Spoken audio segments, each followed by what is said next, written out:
오늘 본문은 바울이 자기 간증을 한 내용, 자기 어떤 변증을 한 내용이라 할 수 있습니다. 두세 사설의 결박당에서 안토니아 요새로 끌려간 바울이 천부장에게 자신의 신분을 밝히면서 자신이 그 천부장이 갖고 있는 그 오해를 풀어주게 됩니다. 천부장이 말하는 그 자객인 이집트인이 아니라 나는 유대인이며 출신이 또 길리기아 다소에서 태어난 자다, 그 얘기를 말합니다. 그리고 나서 천부장에게 백성들에게, 저 유대인들에게 내가 하고 싶은 말이 있는데 꼭 할 수 있도록 해달라, 허락해달라고 부탁을 합니다. 그랬더니 천부장이 그 요청을 수락해 주죠. 자, 안토니아 요새는 위에 있습니다. 그리고 청대 위에서 바울이 수갑이 풀려나서 이제 사람들에게 그렇게 연설하려고 섰는데 주변 분위기가 굉장히 험악합니다. 소리를 지르고 바울을 죽이라는 목소리가 계속 들리고, 그런 속에서 1절에 보면 부형들아, 내가 여러분 앞에서 변명하는 말을 들으라, 이러면서 이 얘기를 하기 시작합니다. 오늘 여기 보면 굉장히 특이한 단어가 나오는데 그게 부형들아 하는 말입니다. 보통 바울이 1차, 2차, 3차 전도 여행에서 보면 형제들아 이렇게 표현하고 있는데 여기에서는 특이하게 부형들아 이렇게 말하고 있습니다. 이 헬라어 단어 원문을 정확하게 옮기면 사람들, 형제들, 그리고 아버지, 어머니들을 이런 뜻입니다. 그러니까 아버지, 어머니는 부모들을 말하고 형제들은 형제, 자매를 뜻하고 사람들은 자식을 뜻하는 것이죠. 자, 여기서 뭘 얘기하고 있냐면 지금 자신이 유대인들에게 박해를 받고 있고 그 유대인들이 자신이 아무 혐의도 없는데 씌워서 이렇게 죽이려고 하는 그런 동족들에게 그 부모들, 형제, 자매들, 자식들이다, 이렇게 말을 하고 있습니다. 자, 이때 이 사람들이 어떤 반응을 보입니까? 2절에 보니까 그들이 조용한지라 아주 앞에와 딴판이었습니다. 큰 소리로 외치고 있던 사람들이 갑자기 잠잠해졌습니다. 그것은 바울이 히브리어로 말했기 때문이다, 이렇게 말합니다. 여기는 히브리어라고 나오는데 더 정확하게 말하면 당시 사용용 언어는 아람어였습니다. 아람어로 얘기를 했다, 그렇게 말하는 것이죠. 그러니까 문서로 쓰는 용어는 히브리어였고, 그리고 서로 일반 생활 언어로 사용하는 것은 아람어였습니다. 그리고 그들이 로마의 지배를 받았기 때문에 일반적으로 국제적으로 사용하는 언어는 헬라어였어요. 우리가 영어를 국제 언어로 사용하듯이 똑같은 모습인 거죠. 그랬더니 그들이 굉장히 조용해졌습니다. 갑자기 부형들아 이렇게 말하니까 그들이 잠잠해졌는데 3절부터 21절까지는 바울의 간증이고 자기 변증이라는 걸 할 수 있습니다. 이미 자기 변증의 내용은 사도행전 9장에서 우리가 충분히 본 적이 있지요. 그는 주님께서 어떻게 자신을 구원해 주셨는지, 또 자신의 어떤 삶을 살게 되는지를 간증하고 있는 내용이 나옵니다.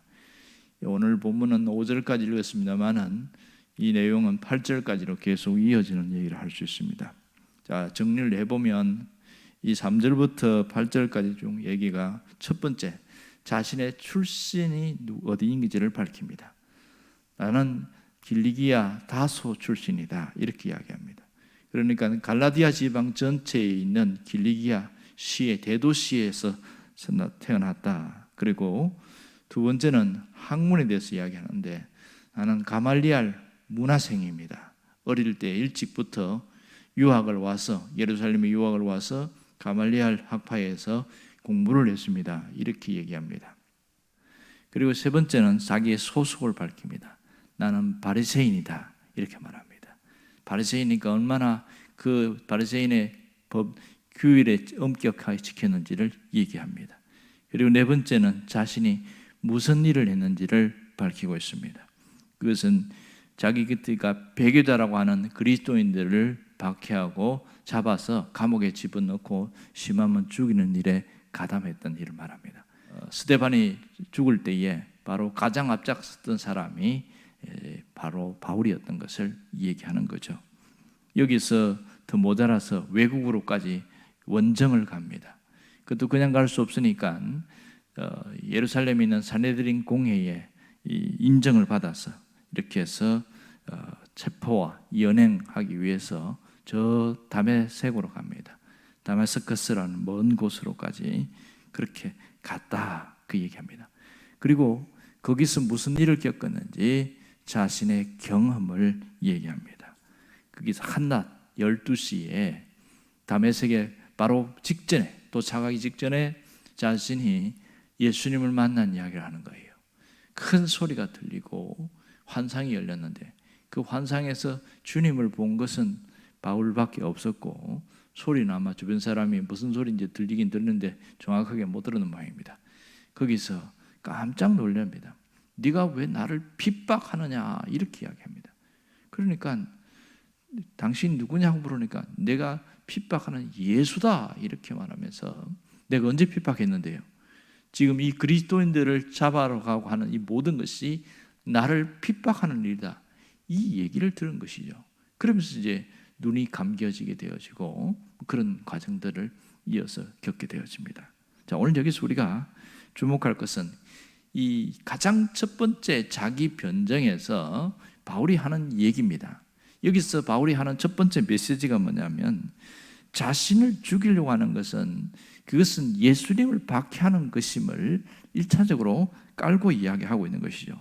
나아가서 누구든지 약하고 보잘것없거나 그런 사람이라 할지라도 자신과 다른 사람에 대해서 함부로 대하는 것은 그 사람 안에 있는 예수님, 임하에 계시는 예수님을 박해하는 것임을 간접적으로 이야기하면서 부형들아, 이렇게 말한 거죠. 그러니까 부모들과 형제 자매들과 자식들에게 이렇게 혐의 없는 나에게 특별 씌우는 것 자체가 핍박하는 일이다, 이 얘기를 하는 거예요. 왜냐하면 자신이 그걸 경험했으니까. 내가 그리스도인들을 죽이는 일에 앞장선 것이 예수를 핍박하는 것이라고 주님이 분명히 말했고, 그것은 지금도 똑같이 재현되고 있음을 얘기하고 있는 것이죠. 자, 오늘 우리에게도 혹시 이러한 모습이 있는지 한번 돌아보아야 되는 겁니다. 우리가 나와 다르다고 해서 같은 그리스도인들에게 함부로 대한 일은 없는지, 또 이것이 주님을 박해하는 일인 것을 알고는 있는지 우리가 한번 돌아보자, 그 얘기인 거죠. 오른 가정의 달을 위해서 크게 어린이날과 어버이 주일이 있습니다. 오늘은 어버이날이죠. 정확하게 어버이날인데, 이런 때에 우리가 한번 우리 자신을 돌아볼 필요가 있는 겁니다. 특별히 가정이라는 것을 하나님이 왜 주셨는가? 이 가정은 서로 돕고 서로가 의지하게 만들고 하나 되게 하는 가족 공동체임이 분명합니다. 그러니까 한 몸이라는 단어가 에베소서 6장에도 나오고, 그다음에 창세기 2장에도 보면 한 몸 하나가 되게 하기 위해서 돕는 배필, 이런 단어를 썼어요. 창세기 2장에는 돕는 배필이라는 것은 이런 뜻이죠. 혼자서가 아니고 내가 상대방을 도와주는 자, 이런 뜻이고요. 그러니까 한 몸이라는 것은 각각 다른 종류가 아니라 하나됨을 이야기합니다. 자, 여기서 부모는 어린 아이를 양육하고, 또 나이가 들었을 때는 병약한 부모를 또 장성한 자식이 봉양하고, 이것이 우리가 가정 안에서 일어나는 일들이긴 합니다. 어떤 분은 이런 토론을 하는 거예요. 어린이날도 있고 어버이날도 있는데 왜 자식들의 날은 없습니까? 듣고 보니까 일리가 있어요. 왜 자식들의 날은 없냐는 거예요. 맨날 어린이날, 어버이날 해서 부모를 봉양하고 아이들 뭐 선물 사주고 이런 일을 한다고 너무 피곤하다는 거예요. 자식, 장성한 자식들의 날은 왜 없냐? 아들들의 날이 있고 딸들의 날도 있었으면 좋겠다, 이런 얘기를 하는데 일리가 있겠지요. 정말로 얼마나 그것이 힘든가 하는 것을 다 보여주는 그런 뜻이라고 할 수 있습니다. 그러니까 부모를 봉양하는 것도 사실은 쉬운 일이 아닌 거죠. 그리고 자식들에게 부모의 도리를 다하는 것도 굉장히 힘듭니다. 지친 모습으로 살아가는 그 모습들이 우리에게도 있는 겁니다. 하지만 우리가 오늘 이 바울이 한 말을 잘 기억해야 됩니다. 부형들아, 내가 너희에게 하는 말을 들으라. 이 말을 잘 기억해야 됩니다. 이 어떤 부모는 자기 자식을 마치 소유물인 양 그렇게 자기 틀에 가두어 놓고 자기 틀에 맞추어서 키우려고 하는 그런 부모가 있습니다. 이 아이는 어려서 힘이 없어서 부모가 시키는 대로 잘 하지 못하고 매 야단도 맞고 하다가 나중에는 성격이 삐뚤어지고 이상하게 자라는 그런 모습도 보게 됩니다. 어떤 경우는 부모가 너무 과잉 보호하는 경우를 봤어요. 이걸 흔히 헬리콥터 맘이다 이렇게 표현합니다. 마치 부모가 대학을 가는데 이 대학을 가서 뭐 어느 과목을 선택할 것이 이것도 자기 어머니가 골라주는 거예요. 의존적 아이가 돼버려가지고 나이는 훌쩍 20대가 됐는데 사는 모습은 완전히 어린 유치원 자녀처럼 그렇게 살아가는 거 있는 거예요. 의존적 자녀, 심각한 문제가 있더라고요. 이것은 결혼까지도 문제가 되는 거예요. 결혼을 하는데 어떤 여자와 만나야 될지 고민을 하는데 그 모든 결정을 누가 하냐? 어머니가 하는 겁니다. 실제로 봤어요. 결혼을 해서 그럼 사는데도 어떤 결정을 못 하는 거예요. 누가 결정했냐? 어머니가 시키는 대로 하는 겁니다. 그 가정이 얼마나 행복하겠는가. 결국은 깨지고 말더라고요. 나는 이런 집에서 못 산다 이러고 여자가 뛰쳐나가 버리는 겁니다. 참 불행하지요. 왜 그렇습니까? 이미 부모가 자기 틀에 가두어 놓고 키우다 보니까 너무 과잉보호에 나타나는 불행입니다. 그런 일도 있는가 하면 또 자녀들은 자기를 키워준 노시한 부모에 대해서 외면하는 그런 경우들이 종종 있습니다. 그 자식에 대한 도리를 못하고 그래서 부모가 버려진 채 고독사하는 그런 모습 보면서 마음이 너무 아팠어요. 어떤 분은 고독사 이것이 가장 고통 중에 하나다 그럽니다. 어떤 인터뷰한 걸 들어보니까 사람이 그립다 이렇게 이야기합니다. 사람이 그립다. 자식들이 1년 내도록 연락 한번 오지 않고 찾아오지도 않고 저 쪽방에다가 거기서 힘들게 살아가는 그런 부모들이 있습니다. 그 보니까 어떤 분은 상당히 재산도 많고 여유도 있었는데 5명의 자식들에게 다 나눠줬어요. 잘 살아라고. 그랬는데 그 5명의 자식들이 이제 어머니 돌아가시고 이제 홀로 이제 할아버지 홀로 있는데 아무도 돌보지 않는 겁니다. 그렇게 해서 쓸쓸히 홀로 가고 있는 그 모습이 눈에는 눈물이 글썽글썽하고 그런 모습 보면서 야 너무 참 안타깝다. 이게 우리가 사는 현실입니다. 또 장성한 자식들도 너무 삶이 지치고 힘드니까 자녀를 돌보는 것도 너무 힘들어하는 경우도 굉장히 많습니다. 과잉보호 반대편에는 좀 방치하는 경우도 있더라고요. 사는 게 너무 힘드니까. 자녀는 또 자녀대로 지쳐서 또 부모를 봉양하는데 한계를 느끼는 사람도 있기도 합니다. 그래서 우리가 살아가는 현실이 너무 각박하다 이렇게 보일 때가 있습니다. 그러면 성경은 뭘 얘기하고 있냐? 오늘 바울이 하는 얘기를 보십시오. 자신을 죽이려고 하는 배척하는 그 사람들 향하여 부형들아 이렇게 말합니다. 이 말은 지금 같은 유대인들에서 부모, 형제, 자식들아 이렇게 얘기하는 것이죠. 그러니까 그들에게 내가 왜 이렇게 이 일을 하고 있는지 이 복음을 전하고 있는지를 밝히고 있는 내용이 22장 전체에 나오는 바울의 간증의 이야기라고 할 수 있습니다. 오늘 여기서 우리는 이런 것을 생각해야 됩니다. 내가 가정에서 있으면서 혹시 나보다 연약한 사람에 대하여 더욱더 관심을 갖고 해야 되는 것, 이것이 바로 먼저 믿은 사람의 태도와 의무라는 것을 주님이 알려주고 있는 것이죠.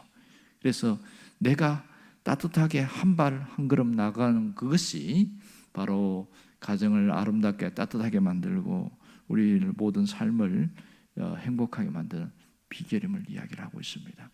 우리가 서로 돌아보지 않는 그런 소홀한 면이 있다면 다시 한 번 더 연락도 하고 한 번 더 관심을 갖는 것, 그것이 바로 주님을 더 뜨겁게 사랑하는 것이라고 할 수 있습니다. 어떤 분은 주님을 사랑한다고 하면서 매 예배당에 와서만 하고 열심히 해요. 참 모습 보기 참 좋더라고요. 그런데 하나만 생각하는 거예요. 왜냐하면 형제들에 대해서, 부모에 대해서 외면하고 수직적으로 하나님에 대해서만 그렇게 잘 섬기는 모습이 그게 가히 좋아 보이지는 않습니다. 그리고 올바른 성경의 가르침도 아니고요. 성경은 절대로 그렇게 가르치지 않습니다. 우리가 있는 같이 옆에 있는 사람들을 돌보고 하는 것이 바로 주님을 사랑하는 모습이라는 것을 오늘 말씀을 통해서 다시 한번 얘기하고 있습니다. 우리는 하나님이 말씀하는 대로 그렇게 살아가려고 애쓸 때 주님이 가장 기뻐하는 자가 되리라고 믿습니다. 여러분이 그 주인공 되길 바랍니다. 기도하겠습니다.